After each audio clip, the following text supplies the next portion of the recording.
This is the inside of a small scam call center in Punjab, India. Very soon I will be disrupting the peace in this cabin by sending the Punjab police to actually arrest these scammers. Oh, they don't know what's about to happen, bro. This call center only has 6 computers and about 4 scam agents working on the operation. These 4 agents are the call takers for a campaign that starts with an email like this one, in which they claim that the receiver of the email has purchased something called National Security Agency 3600, which apparently is an award-winning antivirus. The feed that is on screen now is provided to us by camera 1, which together with camera 2 makes up for the entire setup inside of the actual room where the scammers are set during their shift. This is really the main room where everything happens. Not only do they take calls in here, they also have conversations with each other, scroll endlessly on their phones, watch memes together, or eat late night group dinners together. Looking at camera 4, I think we can conclude that the structures of this building in combination with the scammers their IP address should give us a very easy guess of where exactly this office space is situated. In fact, we don't even have to look at their IP address because there's an all-telling sign with a logo of a beer mug that reads Hop Highway, and when we Google this term, we instantly find the beer mug logo on a Google reference to a disco club located in Zirakpur, Punjab. The building that this Hop Highway disco club leads us to is called the Global Business Park of Zirakpur, and the pictures of this place do indeed match with the view on camera 4. These offices can be seen for hire on signs in and around the business park, and the review also says that some of the offices are already in hire by organizations such as immigration companies, consultants, accountants, astrology, and of course telecalling. This review is pretty neutral, it's just telling us some information about the building. Whenever they do get a call, everybody is very intrigued and watches along with the scam like it's some kind of spectacular miracle. The scammer continues his scam pitch in which he claims that the victim's identity has been stolen by hackers and that they need to work on his computer to secure it again. The work that they promise to be doing on the victim's computer is completely fake. For the next hour the scammers literally sit out the time, they eat dinner together and do nothing on the man's computer. After this hour they will call the victim back to say that everything has been secured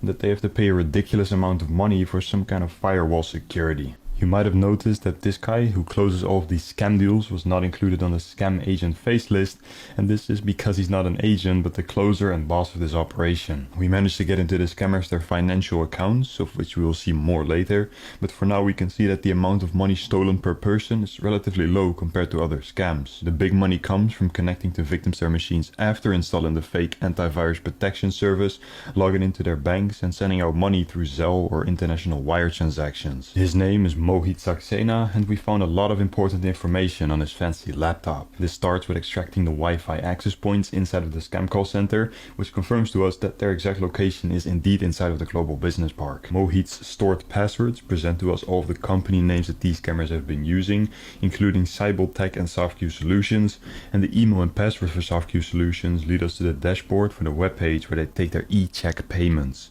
Even though this phone system got a few legitimate victim calls a day, most of their calls in the past few weeks were coming from me and my friends. Simple things that we did to mess with these scammers was turning their router off so that they couldn't scam anymore, flooding their call systems with fake phone calls, or simply just cuss them out to start a verbal battle. And after a while I felt like it was time to actually do something that will stop their operation for a longer period of time. I came up with the plan to destroy their phone system so that they have no more victims to scam, delete all victims from their spying software, contact the money laundering victim to close down SoftQ Solutions, and finally report their check account to Seamless Checks so that they cannot receive money at all. I sent a private message on Twitter to a few police stations in and around Zirakpur, and surprisingly all of them responded to me. The police had told us that they needed some time to review all the evidence, and we were honestly expecting to have to wait 3 or more weeks for them to get a warrant. It was thus a big surprise when, after just 1 day, Sven received a call from the same police officer saying that they were going to raid the call center that same night. What's going on? So the police officer called me. Yeah.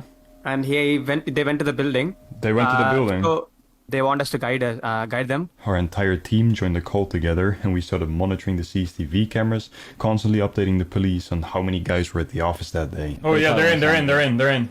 They are? Nice. Yeah, 2 of them, 2. Usually the boss, Mohit, comes in right after these guys, but this day it seemed like he was not going to come into the office. We waited a few hours for him to show up, and after losing hope that the raid was going to happen that day, Mohit did end up coming into the office 3 hours late at around 11 p.m. We informed the police that he had arrived and was actively scamming in the office alongside 4 of his core agents. An hour later at around 12 a.m. the police had arrived at the Global Business Park with about 14 officers. They are at the mall. Basically they're waiting somewhere outside.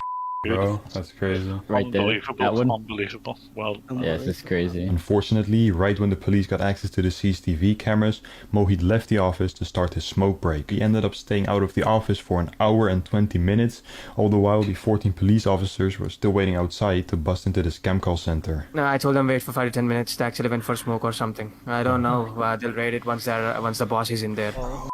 Mohit, man. After this hour and about 30 calls with the police later, Mohit finally returned from his extremely long smoke break. Yeah, because I'm gonna get off. Or they're coming in. They're coming Oh, in. they're coming! They're coming! They're coming! They're coming! They're coming! Yes, They're yes. coming! Let's They're go, coming! let's go. Oh, they're. Here they come, bro. Here they come. Here they come. Look, look, look. Like, yes, and it's gone, bro. It's gone. The It's internet gone is forever. gone. The internet is gone. As part of their operation, the police had planned and executed a shutdown of the electricity for the entire first and second floor of the Global Business Park building. The only thing we managed to record was the audio of the arrest.